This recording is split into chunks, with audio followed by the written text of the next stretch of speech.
আমাদের আজকের বিষয় কম্প্রেসার থেকে যে খারাপ তেল কম্প্রেসারের মধ্যে থাকে সেটাকে বের করে নতুন তেল ভরার যে নিয়ম সেটা আজকে প্র্যাকটিক্যালি তোমাদেরকে দেখাবো। তাহলে এই যে কম্প্রেসার, এই কম্প্রেসারের দুটো সাকশন পাইপ, একটা ডিসচার্জ পাইপ। তাহলে দুটো সাকশন পাইপের মধ্যে আমি যে কোনো একটা দিয়ে তেলটাকে বার করতে পারবো। তাহলে আমি তেলটা বার করে দেখাই।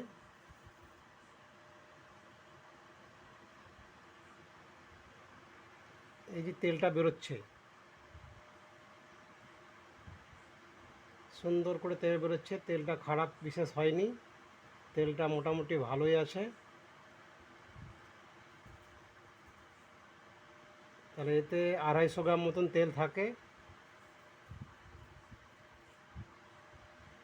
এই তেলটা কালারটা খুব সুন্দর আছে, এখনও পুরো ব্রাউন হয়নি।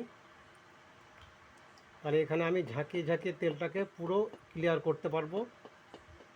তাহলে এইটা ক্লিয়ার করার পরে আমি আবার নতুন করে তেল, আর এখান থেকে আমি নতুন তেলটা আমি ভরে দিলাম 250 গ্রাম তেল আমি এই কৌটোতে রাখলাম। তাহলে আমাকে এখন কোন পাইপ দিয়ে তেলটা ভরতে হবে এটা হচ্ছে মেন বিষয়। তাহলে এখানে আমাদের কম্প্রেসারে দুটো সাকশন আছে, একটা ডিসচার্জ। তাহলে যে সাইজে ডিসচার্জ পাইপ আছে, তাহলে সেই সাইডের যে সাকশন পাইপ, সেই সাকশন পাইপ দিয়ে কিন্তু আমি তেলটাকে কম্প্রেসারের মধ্যে দেব। তাহলে কম্প্রেসারে তেল দিতে গেলে আমাকে কম্প্রেসারের পাওয়ার অন করতে হবে। তাহলে কম্প্রেসারে পাওয়ার অন করতে গেলে আমার এখানে লাগানো আছে একটা রিলে ওএলপি সেট। তাহলে রিলে এবং ওএলপিটা আমি সেট করে দিই।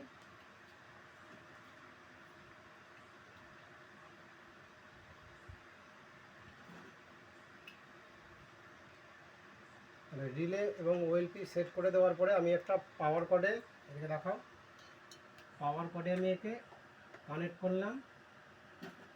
তারপরে আমি একে চালিয়ে দিলাম। তাহলে এখন আমার এটা চালু হয়ে গেছে। এটি আমরা এই পাইপের সাহায্যে, এই যে সাকশন পাইপ মানে ডিসচার্জ পাইপের সাইডে যে সাকশন পাইপ আছে, তাহলে সেই সাকশন পাইপের মধ্যে আমি এই পাইপটাকে ঢুকিয়ে দেওয়ার পরে আমি এতে কৌটোতে তেল আর একটা মেন বিষয়কে, এইটা দুটো সাকশন পাইপের মধ্যে একটা সাকশন পাইপের মুখকে আমাকে বন্ধ রাখতে হবে, না হলে ও দুই সাইড থেকে বাতাস টানলে আমার তেলটাকেও কম্প্রেসারের ভিতরে টানতে পারবে না।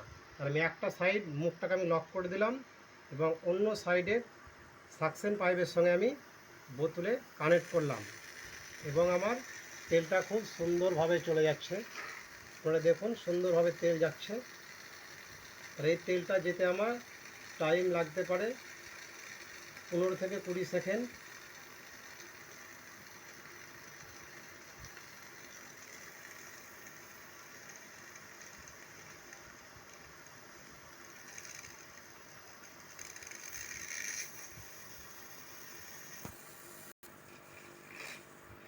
তাহলে এটা প্রায় তেলটা আমার পুরোটাই নিয়ে নিয়েছে।